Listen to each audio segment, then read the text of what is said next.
The desert wind of Tatooine whipped through the tattered robes of Padawan Lera Solis as she trudged along the barren sands. A lifetime ago, those same robes had once marked her as a Jedi apprentice, but now they were her shroud. Order 66 had taken everything: her master, her friends, her future. Now, all she had was survival. The twin suns beat down mercilessly as she approached the small town of Anchorhead.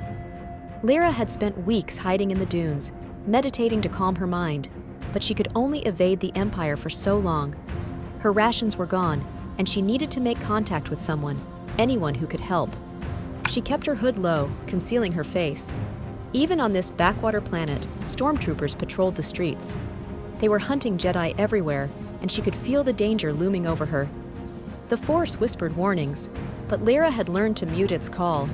Using the Force now felt like drawing a target on her back. She passed by a local cantina, the smell of cheap drinks and desperation wafting through the door. Lera hesitated. The last place she wanted to be was in a crowd, but she needed information. She pushed through the door, the chatter inside coming to a brief halt as patrons glanced at the newcomer. She kept her head down, her heart racing. Taking a seat in the shadowy corner, Lera ordered water, scanning the room for any signs of Imperial spies. A grizzled old Rodian sat across from her. His large eyes seemed to gleam with knowledge, and he leaned in close. "Not many Jedi left these days," he rasped. "I know one when I see one." Lera's fingers tensed around her cup. She could feel the weight of her lightsaber, hidden beneath her robes, but she couldn't risk drawing attention. "I don't know what you're talking about," she said quietly, her voice steady despite the pulse in her veins. The Rodian gave a low chuckle. "Don't worry, kid. I'm not looking to turn you in. In fact, I know someone who might be able to help you. Ever heard of the Path?"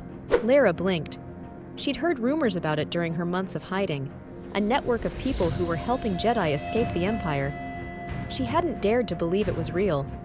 "Where?" she whispered, hope flickering inside her for the first time in months.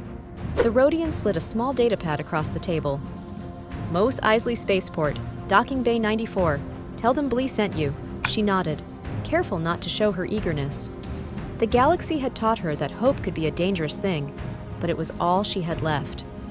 Without another word, she stood and walked back into the blinding light of Tatooine, her path uncertain, but her resolve steady. The Force may have been clouded, the Jedi Order shattered, but as long as she drew breath, there was still a spark of light in the galaxy. And that, she swore, would never be extinguished.